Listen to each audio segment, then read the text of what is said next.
ஓம் சக்தி. நம்ம அனுதுர்க்கை அம்மன் ஏற்கனவே அனுதுர்க்கை அம்மன் பெருமையை பற்றி சொல்லியிருக்கலாம். நமது முன்னாள் முதலமைச்சர் மறைந்த செல்வி ஜெயலலிதா அவர்கள் அடிக்கடி சொல்லுவாங்க, மக்களால் நான், மக்களுக்காக நான். அந்த மாதிரி நம்ம அம்மன் மக்களால் உருவாகி மக்களுக்கு வேண்டிய குறைகளை நிவர்த்தி செய்து மக்களால் வளர்ந்த கோயில் இந்த கோயில். இப்போ ஏற்கனவே சொன்ன மாதிரி வருகிற தை மாதம் 7ஆம் நாள் ஜனவரி 21, 2024 ஞாயிற்றுக்கிழமை கும்பாபிஷேகம் நடைபெற உள்ளது. அதை முன்னிட்டு கோயில் திருப்பணி வேலைகள் வெகு சிறப்பாக நடைபெற்று. இது வரைக்கும் கிட்டத்தட்ட 4 லட்சத்துக்கு மேலே செலவாயிருக்கு. 4 லட்சம் உள்ள உங்கள் பணங்க, பக்தர்கள் காணிக்கையாக கொடுத்து நன்கொடையாக கொடுத்த பணங்க, யார் கேட்காம அவங்களா முன் கொடுத்த பணங்க. அதனுடைய அந்த 4 லட்சத்துக்கு என்ன வேலை நடந்துருக்குங்கிறத இப்போ இந்த யூடியூப்ல தெரிவிச்சுருக்கேன். மறுபடியும் இன்னும் செய்ய வேண்டிய வேலை எலக்ட்ரிக்கல் ஒர்க்கு, பெயிண்டிங், கும்பாபிஷேக செலவு இருக்குது. இதுவும் கிட்டத்தட்ட மெய்தி இன்னும் 4 லட்ச ரூபா, 3 லட்சம், 4 லட்ச ரூபா செலவு ஆகும். இனிமேல் இப்போ பத்திரிக்கை அடிக்க போகிறோம். இனிமேல் மறுபடியும் உங்கள்கிட்ட ஒரு நேரடியாக நன்கொடை கேட்க போகிறோம். எல்லாரும் மறுபடியும் நன்கொடை கொடுத்து இந்த கோயில் வளர மிகவும் உதவி செய்யுங்க. நம்ம கள்ளக்குறிச்சி மாவட்டத்திலே மக்கள் பாத்ரூம் கஷ்டப்படுறாங்கிறதுக்காக பாத்ரூமும் கட்டி கொடுத்துருக்கோம். அதெல்லாம் நீங்கள் தான் கட்டி கொடுத்தீங்க. அதெல்லாம் நீங்கள் தான் கட்டி கொடுத்தீங்க. எல்லாம் பெருமையாக இருக்குது. இன்னும் அந்த வேலையை சிறப்பாக முடிஞ்சு ஜனவரி மாதம் கும்பாபிஷேகம் நடத்துறதுக்கு நீங்கள் தான் உங்களால் முடிந்த பொருளுதவி எல்லாம் செய்யுங்க. சிறப்பாக உங்களுடைய கோரிக்கைகளை நிறைவேற்றணும்னு வேண்டி கேட்டுக்கொள்கிறேன். ஓம் சக்தி. ஓம் சக்தி. நம்ம கோயில் கட்டி 28 வருஷம் ஆயிடுச்சு. இப்போ வர ஜனவரி மாதம் 21ஆம் நாள் கும்பாபிஷேகம் வைக்க போகிறோம். அதனால் திருப்பணி வேலைகள் நடந்துக்கிட்டே இருக்குது. முதற்கட்டமாக மேற்கூரையெல்லாம் கொஞ்சம் ஒழுக ஆரம்பிச்சிச்சு, வீக்க ஆரம்பிச்சு. அதனால் மேல் தளத்தெல்லாம் கொத்தி விட்டு மறுபடியும் கான்கிரீட் போட்டு பண்ணியாச்சு. மறுபடியும் புதுசாக தளம் போட்டு அமைச்சாச்சு. இந்த மேற்கூரையிலே 4 பாகமாக இருக்கும். 1, 2, 3, மேலே 4 பாகமும் இடித்து கொத்தி விட்டு புதுசாகவே ஜல்லி போட்டு வேலை பார்த்தாச்சுங்க. இப்போ ஜனங்கள் பாத்ரூம் கஷ்டப்படுறாங்கங்கிறதுக்காக ஒரு புதுசாக ஒரு பாத்ரூம் கட்டியிருக்காங்க. மக்களுக்காக, பொதுமக்களுக்காக இந்த ஒரு பாத்ரூம் கட்டியிருக்கோம். அடுத்தபடியாக முதல்ல ஒரு டேங்க் தான் இருக்குது. வீட்டுக்கும் கோயிலுக்கும் புதுசாக ஒரு டேங்க் வாங்கியாச்சு. இது வெள்ளிக்கிழமை மட்டும் அன்னதானத்துக்காக மக்களுக்கு, பக்தர்களுக்கு கை கழுவுறதுக்கு, குடிக்கிறதுக்காக புதிய ஒரு டேங்க் வாங்கிட்டோம்.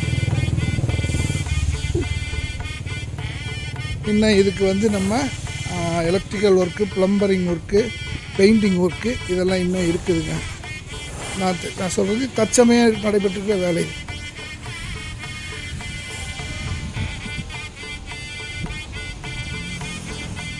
இந்த கூரை, இந்த மேற்தளம், இதுதான் அன்னதான மண்டபத்துக்கு நேராக இருக்கிற மேற்கூரை. இதுவும் ஒழுக ஆரம்பிச்சதுனால இதையும் இடித்து எல்லாம் தளம் போட்டு புதுசாகவே ஜல்லி போட்டு புதுசாக கட்டியாச்சுங்க. இப்போ அடுத்ததாக உள்புற வேலை நடந்திருக்குங்க. இதுதான் அம்மன் பிரகாரம். அம்மன் பிரகாரத்துக்குள்ளே இருக்கிற மேற்கூரையெல்லாம் வீக்காக இருக்குது. இதெல்லாம் மேலே பண்ணியாச்சு. இப்போ இது இன்னும் மறுபடியும் கீழே கொத்தி விட்டு பூசணும். இப்போ இந்த மாதிரி ஒரு 4 தூண் சப்போர்ட்டுக்கு கொடுத்துருக்கோம். இந்த கூரை 4 தூண் சப்போர்ட்டுக்கு கொடுத்துருக்கு. இந்த சுவரெல்லாம் இங்கே புதுசாக எல்லாம் வீக்கானதுனால இந்த சுவரெல்லாம் புதுசாக கட்டியிருக்கு. இந்த சுவர் இங்கே இருக்கிற கிராதி இதெல்லாம் வச்சுருந்தாங்க, இதெல்லாம் இடிச்சிட்டு புதுசாக இதை க்ளோஸ் பண்ணியாச்சு கொடுத்துருக்குறாங்க. அது மாதிரி இந்த சுவரெல்லாம் ரொம்ப வீக்காக இருந்துச்சு. இதெல்லாம் இடிச்சிட்டு பூசியாச்சுங்க. இதெல்லாம் இந்த வேலையெல்லாம் இப்போ பார்த்தோம். அது மாதிரி அம்மனுக்கு அபிஷேகம் பண்ணும்போது எல்லாம் தரையில் வருதுங்கிறதுனால நல்லா தரையில் அபிஷேக தண்ணீர், பால் எதுவும் தரையில் விழுகாமல் இருக்கிறதுக்காக புதுசாக ஒரு மேடை அமைச்சு அதுக்கு பைப் லைன்லாம் அமைச்சு தனியாக பண்ணியிருக்கிறோம். இந்த சோறெல்லாம் இப்போ பூசினது தான். இதை முடிச்சுட்டு இப்போ இந்த வீடியோவில் பார்த்தீங்கன்னா நம்மளோட என்ட்ரன்ஸ் கோயிலோட நுழைவாயில் அங்கே வந்து ஜேசிபி வச்சு எல்லாத்தையும் அந்த பழைய மண் மக்கள் வந்தால் உள்ளே வந்தோம்னா கை கால் கழுவிட்டு உள்ளே என்டர் ஆகிற இடத்துல ஒரு சிவனும் லிங்கமும் சேர்ந்து இருப்பாங்க. அந்த இடத்துல ஒரு மேடு கொடுத்து சிவனையும் லிங்கத்தையும் கரெக்டாக எடுத்து வச்சுருக்காங்க. அதுக்கப்புறம் உள்ளே வந்த உடனே ஒரு அரிவாள் புகைப்படம் தெரியுது இல்லையா, அது வந்து கருப்பசாமி. அந்த இடத்துல கருப்பசாமியோட சிலை வாங்கி அதை வந்து நம்ம கும்பாபிஷேகத்தப்போ அங்கே வைப்போம். அதுக்கான வேலைப்பாடுகள் இப்போ துளசி மாடத்தை சுற்றி இருக்கிற இடமெல்லாம் கீழே இருக்கிற மண்ணெல்லாம் எடுத்துகிட்டு கரெக்டான கான்க்ரீட் போட்டு பேஸ்மெண்ட் பண்ணிகிட்டு இருக்கிறாங்க. அதுதான் நீங்கள் இந்த வீடியோவில் பார்க்குறது. இந்த இடம் எனக்கு ரொம்ப பிடித்தமான இடம். அன்னபூர்ணி குடி இருக்கிற இடம். அன்னதானம்க்கு எல்லாரும் உட்காந்து சாப்பிட்றாங்க பார்க்குறீங்கல்ல, அந்த இடத்துல சமையல் பண்ணுற இடத்த வந்து இன்னும் சரிப்படுத்தி இன்னும் வசதிப்படுத்தி, ஏன்னா நம்ம கோயிலில் அவங்களுக்கெல்லாம் தெரியும் வெள்ளிக்கிழமை அன்னதானம் நடைபெறும். அதுக்கான இடம் வந்து நல்லா இப்போ கும்பாபிஷேகம் பண்ணுறதுனால அன்பர்களுக்கு கொடுத்த நன்கொடையினால் இன்னும் நல்லபடியாக அந்த இடத்த சரிசமப்படுத்தி அங்கே இருந்த சின்ன சின்ன இடிஞ்ச இடத்தெல்லாம் சரிப்படுத்தி மக்கள் சாப்பிட்றதுக்கு சமைக்கிறதுக்கு சுத்தமாக நல்லபடியாக இதை மாற்றி கட்டிகிட்ருக்கோம்.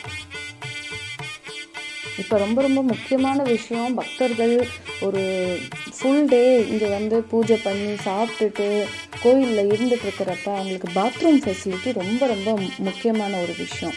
முன்னாடி வந்து சின்னதாக ஒரு ரூம் வச்சுருந்து அதில் அந்த ரொம்ப பழசாயிடுச்சு அந்த பாத்ரூம். அந்த கதவும் வந்து ரொம்ப இத்து போயிருந்தது.